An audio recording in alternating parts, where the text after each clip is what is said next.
بقند نطبطاتهم كنجمر سراويت ኢትዮጵያ ኣብ ግንባር ሰቆጣ ዘሰለፈን ብርክት ዝበላ ታንክታት ብሰራዊት ትግራይ ተሐምሽሸን ኣብ ምብራቅ ትግራይ ኣብ መንጎ ሰራዊት ኤርትራን ሰራዊት ትግራይን ሓድሽ ውግእ ከም ዝተልዓለ ተገሊጹ መንግስቲ ኢትዮጵያ ሰላም ከውርድ ዝሓተታ 35 ትካላት ብሓይልታት ጸጥታ ኢትዮጵያ ተኣጊደን ኣብ ግንባር ዓዲ ዓርቃይ ይካየድ ኣብ ዘሎ ውግእ ሰራዊት ኢትዮጵያ ከቢድ ክሳራ ይወርዶ ከም ዘሎ ተሓቢሩ ኣብ ግንባር ወሎ ከቢድ ስዕረት ዝጉልበቡ ዘለዉ ሓይልታት ኢትዮጵያ ባዕሎም ንባዕሎም ውግእ ከፊቶም ዝር ዜናታቶም ክነስክረኩም መንግስቲ ኢትዮጵያ ሰላም ከውርድ ዝሓተታ 35 ትካላት ብሓይልታት ጸጥታ ኢትዮጵያ ተኣጊደን ኣብ ከተማ አዲስ አበባ 35 ትካላት ሲቪል ማሕበረሰብ ነቲ ኣብ ኢትዮጵያ ዝካየድ ዘሎ ኩናት ኣመልኪተን ጻውዒት ሰላም ንምቕራብ ጋዜጣዊ መግለጺ ንምሃብ ኣብ ዝተዳለዋሉ ኣካላት መንግስቲ ኢና ብዝብሉ ሰባት ከም ዝተኸልከላ ዝተገልጸ ኮይኑ እተን ትካላት ኣብ ዘውፅኦ መግለጺ እቶም መንነቶም ዘይተፈልጡ መንግስታዊ ኣካላት ጋዜጣዊ መግለጺ ክህባ ከም ዘይፍቀድ ብምግላጽ ነቲ መደብ ደው ከብልኦ ከም ዝተገደዳ ሓቢረን ዋና ዳይሬክተር ሓንቲ ካብተን ሲቪል ማሕበራት ዝኾነት መሰላት ዲሞክራሲ ዕቤት አቶ በፍቃዱ ኃይሉ መግለጺ ክህብሉ ዝተደለዩሉ ምኽንያት ንህላው ኢትዮጵያ ዝፈታተን ኩነታት ተፈጢሩሎ ካብ ዝብል እምነት ዝተወሰደ ተበግሶ ከም ዝኾነ ተዛሪቡ ንሱ እቲ ዘሎ ግጭትን ኩናትን ኣብ ትግራይ ጥራይ ዝተወሰነ ዘይኮነስ ንኻልኦት ዓፋርን ኣምሓራን እውን ከም ዝትንክፍ ገሊጽና ኣለና ካብዚ ብተወሳኺ ኣብ ምዕራብን ደቡብ ኦሮሚያ ኣብ ቤንሻንጉል ጉሙዝን ኣብ ገለ ክፋላት ክልል ደቡብን ግጭት ከም ዘሎ ገሊጽና ኣለና ስለዚ እዚ ሁሉ ግጭትን ኩናትን ሰላማዊ ፍታሕ ክረክብ ኢና ንጽውዕ ዘለና ክብል ገሊጹ በፍቃዱ ኃይሉ ነቲ ዘጋጠሞም ክልከላ ኣመልኪቱ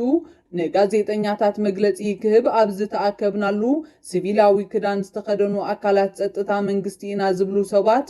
እዚ መግለጺ ክካየድ ኣይክእልን እዩ ብምባል ንዓናን ነቲ ሆቴልን ከልኪሎምና ክብል ድማ ወሲኹ ሓቢሩ እቲ ጻውዒት ብ35 ሲቪላዊ ማሕበራት ዝተፈረመ መግለጺ በዓል 8 ነጥቢ ጻውዒት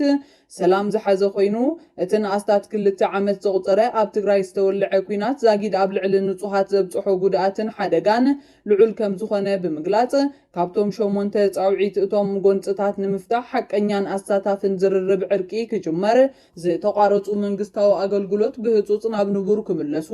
ጾታዊ መጥቃዕቲ ዝፈጸሙ ገበነኛታት ብሕጊ ክሕተቱ ዓሌት ተኮር ዝኾነ ጎስጓሳትን ማእሰርትን ደው ክብል ከምኡውን ዓሌታዊ ጎንጽታት ዘጋድዱ ፕሮፓጋንዳ ደው ክብሉ ዝብሉ ይርከብዎም ኣብ ምብራቅ ትግራይ ኣብ መንጎ ሰራዊት ኤርትራን ሰራዊት ትግራይን ሓድሽ ውግእ ከም ዝተልዓለ ተገሊጹ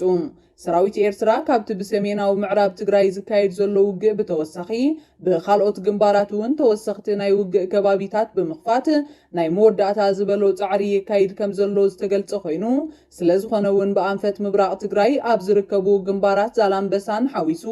ካልኦት ቦታታት ዘካተተ ሓድሽ ውግእ ሎማዓንቲ ብዕሊ ተጀሚሩ ምህላው ፍልፍላት ካብቲ ከባቢ እናገለጹ ይርከቡ እዚ ሎማ ኣማስዩ ዝተጀመረ ውግእ ብፍላይ ካብቲ ንዛላምበሳን ንልዕሊ 1 ዓመት ተቆፂሩ ዘሎ ሰራዊት ሻዕብያ ናብ ካልኦት ክፋላት እቲ ከባቢ ብከቢድ ብረት ዝተሓገዘ ደብዳብ የካይድ ምህላው እናተገልጸ ዘሎ እንትኸውን ኣብ ልዕሊ ንጹሃት ጉድኣት የስዕብ ምህላውን እዚ ሎማዓንቲ ዝተልዓለ ሓድሽ ውግእ ሰራዊት ኤርትራ ነቲ ኣብ ዝሓለፉ እዋናት ጥንኩር ዕርዲ ሃኒጹ ዘሎ ሰራዊት ሓይሊ ምክልኻል ትግራይ ድፍዓቱ ክሰብር ኣብ መዓልቲ ጥራይ ንልዕሊ 11 ግዜ መጥቃዕቲ እኳ እንተካየደ ዛጊድ ግን እዚ እዩ ዝበሃል ዓወት ከም ዘይቀንዖን ካብዚ ብተወሳኺ ድማ ብኣንጻሩ ኢሮብ እውን ሰራዊት ኤርትራ ናብ ከባቢታት ደውሃን ደብዳብ ከቢድ ብረት እናካየደ ከም ዝወዓለ ዝተገልጸ ኮይኑ እዚ ደብዳብ ከቢድ ብረት ብሰንኪ እቲ ብዛላምበሳ ዝበጽሖ ስዕረት ምዃኑ ድማ ይግለጽ ኣሎ ከም ዝፍለጥ ሰራዊት ኤርትራ ኣብ ወረዳ ኢሮብ ዝርከቡ ብርክት ዝበሉ ጣብያታት ተቆጻጺሩ ዝርከብ ኮይኑ ካብዚ ዝተቆጻጸሮ ናይ ትግራይ መሬት ብምዃንዩ ዳግማይ ሓድሽ ደብዳብ ከቢድ ብረት ናብ ዋና ከተማ ኢሮብ ዝኾነት ደውሃን ዘካይድ ዘሎ ድማ ዝተባሃለ ኮይኑ እዚ ከምዚ ኢሉ እንከሎውን ሰራዊት ኤርትራ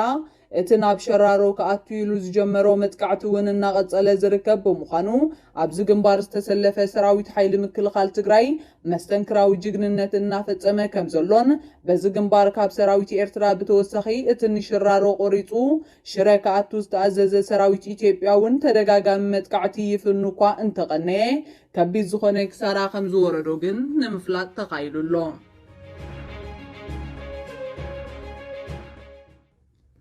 ኣብ ግንባር ዓዲ ዓርቃይ ይካየድ ኣብ ዘሎ ውግእ ሰራዊት ኢትዮጵያ ከቢድ ክሳራ ይወርዶ ከም ዘሎ ተሓቢሩ ኣብ ሰሜናዊ ምዕራብ ትግራይ ከባቢታት ኣብ መንጎ ጸለምትን ከምኡውን ሰሜን ጎንደርን ኣብ ዝርከቡ ከባቢታት ዝካየድ ዘሎ ውግእ እናቐጸለ ዘሎ እንትኸውን ሰራዊት ሓይሊ ምክልኻል ትግራይ ጸላእቲ ብዘይ ሓሰብዎ ቦታ እናኣተወ ከቢድ ዝኾነ ክሳራ ይጎልብቦም ምህላውን በዚ ድማ ሎማዓንቲ ብዝወፀ ዜና ብፍላይ ካብ ከተማ ዓዲ ዓርቃይ ኣብ ከረባ ርሕቀት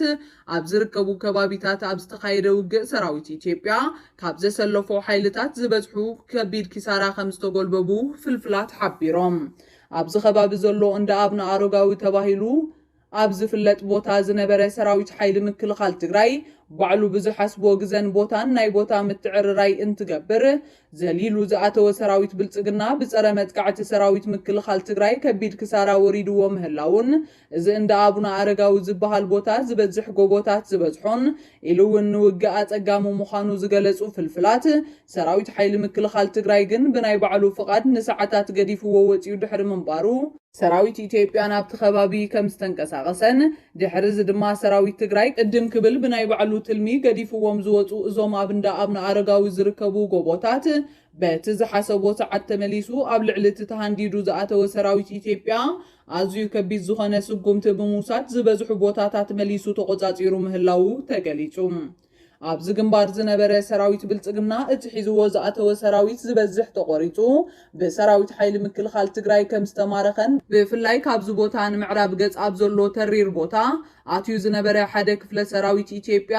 ዛጊድ ደሃዩ ከም ዘይተረኽበን ኣብዚ ተቆሪጹ ምስቲ ኣብ ዛሬማ ዝነበረ ሰራዊት ክራኸብ ዘይከኣለ ብኣሽሓት ዝቁፀር ሓይሊ ምክልኻል ኢትዮጵያ ብዓሰርተታት ዝቁፀር ብረት ለበስ ተሽከርካርን ኢሉ እውን ብዙሓት ኣጽዋር ዝፀዓና ተሽከርከርቲ እውን ሓዊሱ ብሰራዊት ሓይሊ ምክልኻል ትግራይ ከም ዝተማረኻ ተገሊጹ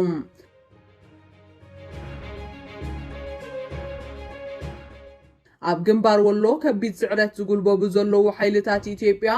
ባዕሎም ንባዕሎም ተዋጊኦም ካብ ቆቦ ብዝጀመረ ውግእ ከቢድ ስዕረት እናተጎልበቡ ወልድያ ዝተጸግዑ ሓይልታት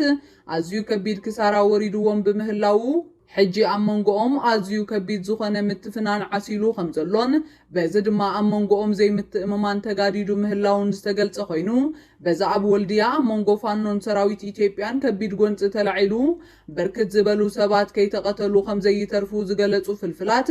እታ ከተማ ኣብ ዝለዓለ ወጥሪ ኣትያ ምህላዋን ብፍላይ ድማ ሎማዓንቲ ካብ ንግሆ ዝጀመረ ወጥሪ ሕጂ እውን ይቕጽል ከም ዘሎን ወሲኾም ሓቢሮም ኣብታ ሰራዊት ሓይሊ ምክልኻል ትግራይ ብቐረባ ዝሪኣ ዘሎ ከተማ ወልድያ ዘለው ሓይልታት ምክልኻል ኢትዮጵያን ኢሉ እውን እቶም ንባዕሎም ናይ ምብራቕ ኣምሓራ ፋኖ ኢሎም ዝጽውዑ ሓይልታት ከቢድ ዝኾነ ጎንፂ ተላዒሉ ሓያል ዝኾነ ጎንፂ ዓሲሉ ከም ዘሎን ብፍላይ እቶም ንባዕሎም ምብራቕ ኣምሓራ ፋኖ ኢሎም ዝጽውዑ ሓይልታት ኣምሓራ ኣብ ዝሓለፉ ውግኣት እዚ እዩ ዝበሃል ውግእ ዘየካየዱ ክንሶም ነገር ግን ልዕሊ እቲ ሰራዊት ምክልኻል ሃገር ዝኾነ ሓይሊ ኩሉ ግንባራት ክንቆጻጸር ኢና ብዝብል ዘልዓልዎ ሕቶ ከቢድ ሳዕቤን ኣኸቲሉሎም ምህላውን በዚ ድማ ሰራዊት ምክልኻል ኢትዮጵያ ነቶም ኣብ ከተማ ወልድያ ብምዃን ኣብ ልዕሊ ሰራዊተይ ጸቕጢ ይፈጥሩ ኣለዉ ዝበሎም ኣመራርሓ እቲ ሰራዊት ንምሓዝ ዝገብሮ ምንቅስቓስ ብኣንፈት ፋኖታት ከቢድ ዝኾነ ቁጥዐ ፈጢሩ ከም ዘሎ ተገሊጹ ሎማዓንቲ ኣብ ከተማ ወልድያ ኣብ መንጎ ፋኖን ከምኡ ድማ ኣዘዝቲ ሰራዊት ብልጽግናን ከቢድ ጎንፂ ተላዒሉ ኣብቲ ዕዳጋ ዝግበረሉ ከባቢታት ኣብ ዘሎ ግዝያዊ ካምፕ ከቢድ ተኽሲ ከም ዘሎ ዝሓበሩ ፍልፍላት ካብዚ ብተወሳኺ ድማ ሰራዊት ብልጽግና ነቶም ብፋኖ ተጸዊዕና ብዝብል ካብ ከባቢታት መርሳን ካልኦት ከባቢታት ወሎን ዝኣተው ዕጡቓት ኣብ ወልድያ ከይዓርፉ ብምግባር ካብታ ከተማ ከም ዘባረሮምን በዚ እውን ብሰንኪ እቲ ኣብ ግንባራት ዝወርዶም ስዕረት እዩ ዝተባሃለ ጎንፂ ክልቲኦም ኣካላት እናተጋደደ ይኸይድ ምህላውን ተፈሊጡ ሰራዊት ኢትዮጵያ ኣብ ግንባር ሰቆጣ ዘሰለፈን ብርክት ዝበላ ታንክታት بسراويت حيل مكلخال تግራይ تحمششن منግስቲ ኢትዮጵያ ሓያል ኪሳራ ይከናነበሉ ኣብዘሎ ግንባር ዋግ ኽምራ ሰቆጣ ሕጅውን ውግእ ዝቀጸለ እንትኸውን ሰራዊት ምክልኻል ኢትዮጵያ ኣዝዩ ዘስካሕክሕ ስዕረት ይወርዶ ከምዘሎን በዚ ድማ ሰራዊት ሓይሊ ምክልኻል ትግራይ ነቲ ንልዕሊ ክልተ መዓልቲ ዘካይዶ ዝነበረ ምክልኻል ቁመና ናብ ፀረ መጥቃዕቲ ብምስጋር ክሳብ በሪ ወልድያ ዝርከቡ ወሰንቲ ቦታታት ዝተቆጻጸረ እንትኸውን ኣብዚ ድማ ተኣምራዊ ዝበሃሉ ዓወታት እናመዝገበ ከምዘሎ ተገሊጹ ካብዚ ግንባር ይርከቡ ብዘለዉ ወተሃደራዊ ሓበሬታታት ንዝሓለፉ ክልተ መዓልታት በኣንፈት ወለህ ማርያም ተባሂሉ ዝፍለጥ ከባቢ ንምጥቃዕ ዝኣተወ ሰራዊት ኢትዮጵያ ከቢድ ዝኾነ ውግእ እናተኻየደ ዝጸንሐ እንትኸውን እዚ ሓይሊን ወረ ነጋሪ ከይተረፈ ተደምሲሱ ከምዘሎ ዝሓበሩ ፍልፍላት እዚ ሰራዊት ነቲ ወሳኒ ዝኾነ ወተሃደራዊ ስፍራ ወለህ ማርያም ንምሓዝ ዝወፈረ ሰራዊት ምንባሩን ሒዝዎም ካብ ዝኣተወ ከበድቲ ብረት ለበስ ወተሃደራዊ መካይን ዝበዝሕ እንትማረኽ ዝተረፈ ድማ ከም ዝተሓምሸሸን በዚ እውን ሰራዊት ብልጽግና ናብ ዝመጥቃዕቲ እንትብገስ ልዕሊ 7 ታንክታትን ኢሉ እውን ብጣዕሚ ብዙሓት መዳፍዕን ሒዙ ብምእታው ነቲ ወሳኒ ወተሃደራዊ ቦታ ንምሓዝ ዝገበሮ ጻዕሪ ብስዕረት ተዛዚሙ ምህላው ተገሊጹ بمسرت إذا كابتن شوعات تانكتات تن حموشت زخنا سراويت تجراي بزفنو متقعتي ب-RPG كم استقاتلان اتن استرفا كل التدما سراويت حيل مكل خال تجراي كم زمارخن زحبرو في الفلات كابت جنبار كابز بتوسخ دما سلسته مدافعن عن زغوتا اورال مكاينن ون بتمساسالي بسراويت حيل مكل خال تجراي كابلصغنا تماريخن ازيو وسان عاوت كم استمزغبه قليصوم اتحنت مدفعن زحازتن اورال ميكينا دمان مهدام انتفتنا نقدل صديفا مهلاوان بحفشا ابز جنبار زنبره سراويت ኢትዮጵያ فولي حيل امحران ኢሉውን ካልኦት ዕጡቃትን ብዝወረዶም ከቢድ ናይ ፀረ መጥቃዕቲ ውግእ ዝበዝሑ ዓብይ ክሳራ ተኣናጊዶም ምህላዎም ተፈሊጡ